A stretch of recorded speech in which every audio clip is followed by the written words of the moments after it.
السلام علیکم خوږو دوستانو، ستړي مه سئ. خدای پاک دې وکړي چې جوړ او روغ یاست. خوږو دوستانو، زه غزنوي پښتون یم، د سویلي پښتونخوا پښین څخه ستاسو په درانه حضور کې حاضر یم. دوستانو، نن مې یو داسې څوک راوستلی دی، یا بلکې راوستلی نه دی، زه د ده دفتر له راغلی یم. داسې څوک دی چې د هغه ډېرې سانات یې پر پښتو باندې. هغه د پښتو خدمت د نن څخه نه تقریبا د 20 کاله 25 کاله مخکې چې ما د شناخته سوي هم زما د د شناخت تعلق چې جوړ شوی دی هم په دغه پښتو جوړ شوی دی. هغه وخت د نن څخه تقریبا 25 کاله مخکې چې د هم ریډیو پاکستان کوټي پښتو پروګرام د پښتو څانګې ته خطونه استول او ما به هم استول.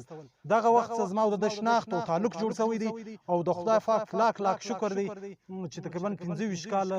یا تقریبا 20 کاله دا تعلقات هم داسې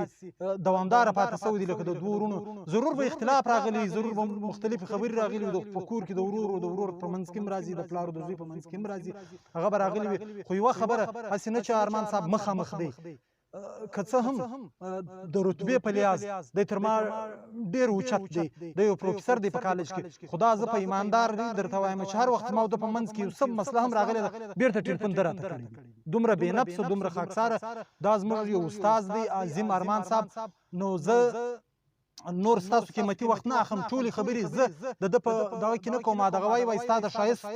ګلونه ډېر دي، ستا د ښایست ګلونه ډېر دي او جولۍ مې تنګه، زه به کوم ټولومه. نو چې ټولې خبرې زه د ده په باره کې درته وکړم نو بیا به دی څه وایي. زه راځمه د ده خواته. محترم پروفیسر عظیم ارمان صاحب، ستړی مه سئ. الله دې راوله جوړ په خیر. غزنوي صاحب څنګه یې؟ جوړې په خیر، طبیعت دې ښه دی؟ شکر دی، ژوندی اوسئ عظیم ارمان صاحب، ژوندی اوسئ. ډېره مننه چې تا موږ ته په دې دومره مصروفه وخت کې وخت راکړئ، ټیم دې راکړئ چې موږ له تاسو سره مرکه وکړو. ډېره مننه. یقینا مصروفیات خو د ژوند غډیر دي، خو دومره اوس هغه د کالج چې کوم داسې شپې د کالج ډیوټۍ نشته او پروګرامونه خو نو خامخا روان دي، د کور ذمهواریانې ژوند دی. هر انسان چې نه وي مصروف له مصروف وي، خو بیا هم ستاسې محترم عظیم ارمان صاحب، هسې خو ته د څه تعارف محتاج نه یې، خو بیا هم اورېدونکي دي، دا د یوټیوب چینل دی، دنیا یې اوري، مختلف خلک یې اوري، داسې خلک اوري چې ستا د نوم ستا د نامه سره باول ور اشنا کېږي، ستا نوم بیا تر اوسه نه یې اورېدلی. نو که ته تر ټولو وړاندې ته خپل تعارف په خپله ورته وکړې، خپله پېژندګلي په خپله پر کوم ځای کې پیدا شوی، ابتدایي زده کړې دې چیرې کړي دي او لوړې زده کړې دې چیرې کړي دي، که دا خپله پېژندګلي په خپله وکړې نو ډېر ښه خوند. مننه. قدرمنو مینوالو، خبره دا ده چې زما نوم محمد عظیم ارمان دی او په بوري ښار کې د لورلای سیمه هغه ته سپین بوری وایي، په بوري کې پیدا شوی یم، د بوري په کلي وریاګي کاکړانو کې او په خټه باندې ترین یم. چونکې زما پلار ډېر وخت د پښینه څخه دې سیمې ته تللی و، د خوابدۍ پر دغه باندې یو څه د تربرو سره د خپلوانو سره اختلافات په بنیاد باندې. نو په بوري کې پیدا شوی یم، تر څلرم تر درېیمه پورې مې سبق هلته ویلی دی. د لورلای چې کوم سیول لاین سکول ورته وایي، په هغې کې ما سبق ویلی دی. د هغه بعد د تقریبا د 88 په شپو کې موږ بیرته بیا پښین ته راغلي یو، بیا مو د لې ژوند پیل کړی دی. نو بیا د پلار مشوره دا وه د مشرانو چې بایي د لې پښین بازار ته نږدې بس د لې ژوند کوو. نو چې کوم د کلي علاقه ده هغه بس پر هغه ځای دې پاتې وي، چونکې دلته زموږ سبقان هم ولو. زما خصوصي زما په ګرد کور کې لومړی تعلیم یافته زه یم چې زما پلار په ما باندې زده کړې کړي دي، سبقان یې ویلي دي. نو بیا د لې په پښین کې، په پښین ښار کې په مچان های سکول کې ما سبق ویلی دی. د پښین په ماډل های سکول کې مې سبق ویلی دی، میټریک مې د ماډل سکول څخه کړی دی او اف ای مې او بی ای مې د پښین ډیګري کالج څخه کړې ده. ایم ای مې د بلوچستان یونیورسټۍ څخه پرایویټ کړې ده او په هغې کې زه په ټوله ایالت کې، په ټوله صوبه کې پوزیشن هولډر هم یم، یعنې دویم پوزیشن ما اخیستی دی. د هغه بعد بیا زه په سکول کې، چونکې دا ایم ای چې ما کول په دا شپو کې ما پی ټي سي کړې وه الریډي، زه په سکول کې ټیچر وم. نو بیا ما د لیکچرشپ د پښتو لیکچرشپ تیاري وکړه، په هغې کې زموږ سره ډېر ملګري چې کوم وله شاعران ملګري، ادیبان ملګري چې دا وخت د پښتو استادان دي، موږ ټول ولګېدلو په 2012 کې. نو تر نن ورځې پورې په پښین ډیګري کالج کې زه د پښتو استاد یم او د پښتو ښوونکی یم. او اوس دا تیر کال نو مه بوله، بلکې دا اوس په 13 میاشت کې ما د ایم فیل چې کوم ماستر ان فلسفي ورته وایي په هغه کې ما خپله ډیګري ترلاسه کړه نو مخته به ګورو چې زما د پی ایچ ډي د لاره دپاره کومې لارې هوارېږي د هغه دپاره به زه خپل کوشش ارمان صاحب ما اول هم اورېدونکو ته وویل کتونکو ته مې وویل ګرانو کتونکو ته مې یو شعر ووایي چې یو ټپه وایي چې ستا د ښایست ګلونه ډېر دي او جولۍ مې تنګه زه به کوم ځای ومه هسې خو به ستا پر ډېرو دغه باندې خبره وکړو خو که دا راته ووایي چې ته ادب له شاعرۍ له څه وخت راغلې محترم عظیم شاعري له غزنوي صاحب چونکې ما به کور ته ملي هنداره ډېره کتله ملي هنداره چې کوم د نکلو کتاب دی دا کې 14 نکلونه دي نو د محمد ګل نوري کتاب دی دا به اکثره په کورو کې پروت ما په کوچنیوالي کور ته دا مور دا ته یا یو ځای به میلمانه ولو یو څوک به راغلي و هغو بلته نکه درته وکړه دا کتاب زما به نکلونه کتل یا به مې ویل او دغه رقم د پښتو کتابونه نو بیا داسې و چې د ریډیو پروګرامو ته موږ تاثیر رالو چونکې زه د ریډیو پروګرامو سره د 5م 6م کلاس کې وم چې زه راغلی یم د ریډیو پروګرامو ته ما لیکونه لیږله چې د کوټې ریډیو کم نشریاتو ښه پروګرامونه کېدل ښه اورېدونکي ولو په هره علاقه کې ولو نو چې کله دې فیلډ ته زه رالم د ریډیو خواته زما سوکه چاټفې وو غاړې وو شعرونه مې واورېده زما خپله د شاعرۍ سره ګوامینه زیاته پیدا سوله تقریبا د کال 1990 راهیسې زه خپله شاعري کوم او زه د ادب سره تړلی یم او بیا په 2001-2 کې بیا د کوټې ریډیو ته ایز یو کمپیر اورینټر سوم او اوس دا وخت دا دی ته وینې زما چې کومه سټوډیو ده دا زما خپله پرایویټ شخصي سټوډیو ده زه د دې ځای لینک پروګرامونه کوم د اف ام سره او کمرشل پروګرامونه هم کوم او هغه انټرټینمنټ پروګرامونه چې د ساتیري پروګرامونه دي هغه هم کوم نو شاعري زه د تقریبا د کال 1990 څخه کوم او دا زما مینه چې کوم هغه د ریډیو د پروګرامو د وی چې یا د ملي هنداره یا د نور پښتو کتابو یا د پښتو ولسي ادب ټپې او غاړې او شعرونه د دې څخه زما ګوامینه پیدا سوه محترم پروفیسر عظیم ارمان صاحب تر اوسه کتاب دی چاپ شوی دی کتاب مې نه دی چاپ شوی چونکې د کتاب مواد لرم زه خو چې هر څوک د کتاب مواد ولري بیا هم د خپلې شاعري څخه مطمئن نه وي چې یاره په دې کې ما یو څه نور نوي شیان ځای کړي وای ځکه کتاب یو داسې شی دی غزنوي صاحب هغه پوهان وایي واده او کتاب ځینې داسې شیان دي چې هغه ډېر خیال به کوي ډېر سوچ به کوي بیا به ګام اخلي البته یو د ادب کتاب چې کوم دی د مثال د ادبیات ټول دي د شاعري کتاب چې کوم دی زما خپل شعرونه دا خو پاته دي تر هغه مخکې زما د امفیل چې کومه مقاله ده د سویلي پښتونخوا په پښتو ادب کې د پښین ونډه تقریبا د پښین ټول شاعران په دې کې به خامخا زما څخه یو څوک پاته سوي ریسرچ دی تحقیق دی نیمګړتیاوې به لري خو ما دا ډېر زبردست کار کړی دی زه کوشش کوم په دې کې اوس بیا نور اضافه هم کوم نو هغه کتاب یو واري د ادب میدان ته ایږدم بیا دغه بعد به بیا ګورو چې زه د زما شاعري دغه به زه چاپوم انشاءالله نو ګران اورېدونکو د کتونکو عظیم ارمان صاحب څخه به زه دا پوښتنه هم کوم چې دی د کور یو ذمهواره څوک هم دی د کور یو مشر هم دی دا د ټول کور ذمهواریان هم دی په خپل سر یې کړ دغه کوي چې په دې دومره وخت کې دی هم د کور ذمهواریان پوره کوي د کور ټول ضرورت پوره کوي او بیا دی په پوهنځي په کالج په ډیګري کالج کې د پښین په دې کې یو استاد دی پښتو وایي الفان ته دا هم کوي او دغه بعد چې څه وخت دی فارغ د یو پروګرام دی پر د 1 بجې څخه تر 2 پورې او تر دې مخکې یو بل پروګرام دی د مولانا محیب صاحب دی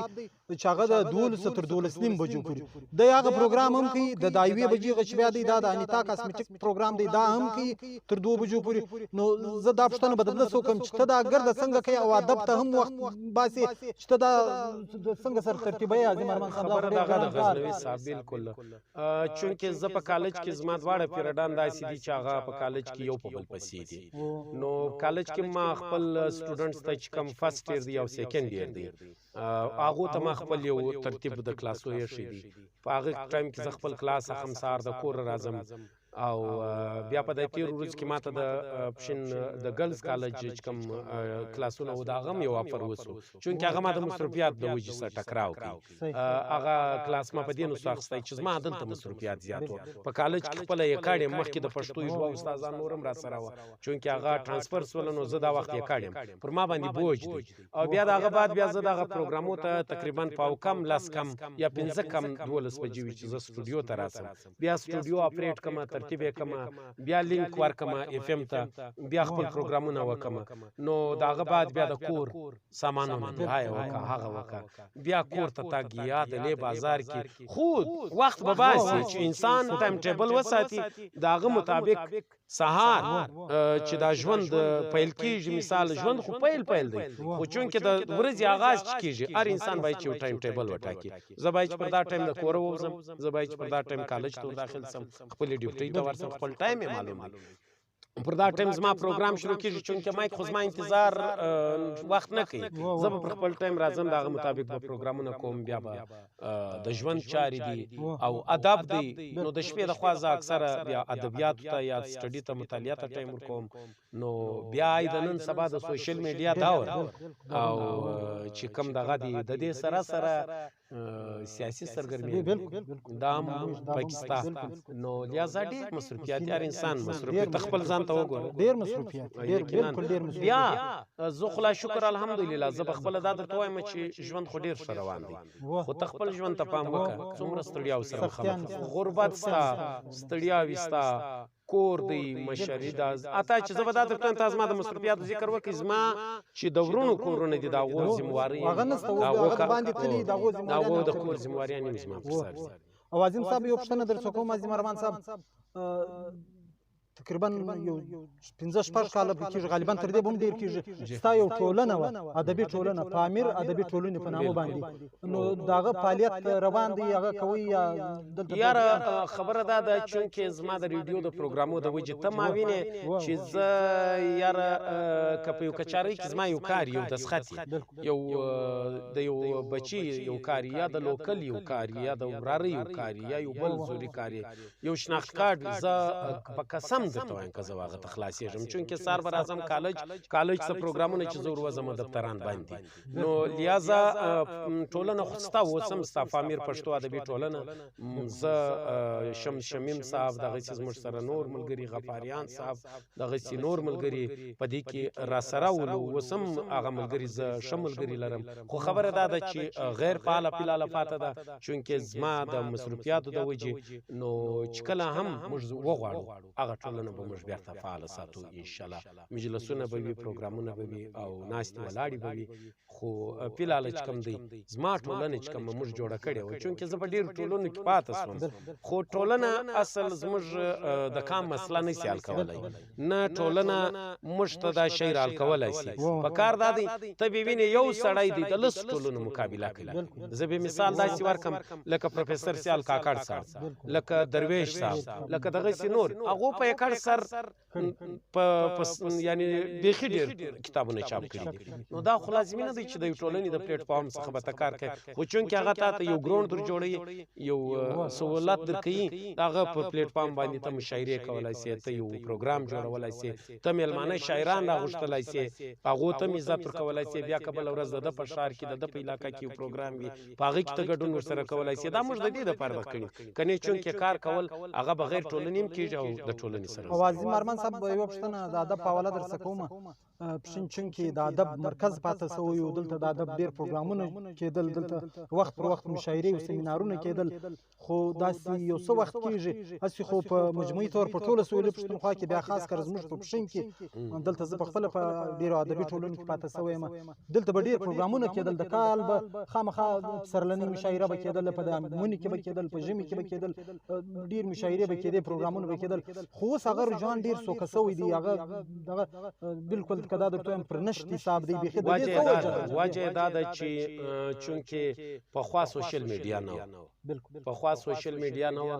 خلکو کوشش کاوه چې پروګرام ته برای راست هلته ګډون وکړي صحیح دی یعنی زموږ د پښین مشاعره په ولسیار شهید پارک کې کېدلې په پارک کې دی او اته کته وګوري چې زموږ په پښین کې ډېرې غټې مشاعرې په نیشنل سنټر کې سوي دي په دا د پښین په فوټبال ګراوند کې سوي دي په نورو سکولونو کې په کالجانو کې په غټو هالونو کې سوي دي خو چونکې سوکا سوشل میډیا رااله دا شان دونې راکم کو سره دا تعلقات او بیا نن سبا یو څه اختلافات ډېر دي د ضد پر بنیاد د بغض پر بنیاد د اناد پر بنیاد باندې ځینې خلک دا شی کوي چې زه باید چې پلانی سړی نه راوغواړم پلانی راوغواړم شناختی تعلق پر بنیاد باندې زما یو پروګرام دی زه د تنظیم څخه کوم زه تا نه راغواړم زه بل یو راغواړم زه هغه نه راغواړم زه بل راغواړم نو ادبیات دا ځای ته ورسېدو چې یو خو د سوشل میډیا ډېر غټ لاس دی پکې چې هغه دا خلک دونې مصروفه وساتل چې هر سړی اوس کوشش کوي چې مشاعرې اته د بجای د حال بجای د ګراوند بجای د یو پارک بجای د یو ښه ښایسته لایبرري ولاړې په کوټو کې نن سبا کېږي نو دغه یې وجه سوله او سوشل میډیا زه په دې کې ډېره غټه یعنی انوال د هغه په دې چې خلک اوس بس د سوشل میډیا د وجې راسي مثال به زه داسې درکړم پخوا به زموږ ته یو کتاب دغه یو کلام موږ ولېږئ په یو کتاب کې به چاپ شي یا دغه کلام به موږ ته په مشاعره کې ووایي په مشاعره کې به 300 کسان موږ ته ناستو بلا خو به نه وو 500 به ناستو صحیح دي بلا به نه وو مګر دغه کلام چې نن ته پر دغه ګوره دا کیمره ده پر دې باندې ته ووایه دا ستا کلام ستا سره په تر 1 لک تر 2 لک زیات کسان ګوري چې څومره ستا فرینډز دی هغه ګوري نو د بجای دغه دلته تا ډېر خلک کتلی سي دغه شی ډېر پکې انوال او ارمان صاحب باسي خو که زه له تا سره مجلس کوم خو چې ما دوستانو ته ولم وویل چې ارمان صاحب یو اړخ نه دی چې موږ خبره پرې وکړو د ارمان صاحب پر هر اړخ چې موږ خبره کوو په ګنټو خبره کېدلی سي نو که موږ دا مرکه نور اوږده کړو د دې د اورېدلو توان به بیا کېدای سي بعضې ملګري ونه لري چې دونې نو آخري ته د ځوان کل ته کوم په ادب چې دي یا په سیاسي حواله او یا په ادبي حواله یا سوشل اکټیویټي ته که د ځوان کل د ځوانانو ته څه پیغام لري چې یقینا دا چې دې ته ینګ جنریشن وایي په انګلیش کې او دا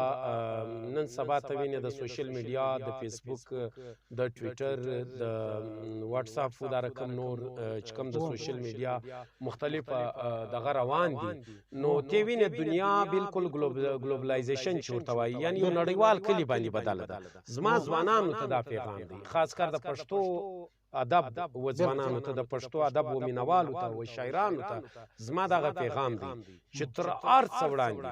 څه وړاندې د دوی دپاره سټډي کول ضروري ده سټډي به کوي مطالعه به کوي که زما ځوانان په مطالعه سمبال وي په سټډي سمبال وي بیا هر څه د دوی دپاره لارې خلاص دي که سټډي نه وي موږ خو ټوله ورځ په دې اوس لګیا یو پخوا چې ما څومره سټډي کول غزنوي صاحب زه په خپله حواله درته وایم هغه سټډي زما هغه په 100 کې مثال 40% 10% کمه سوله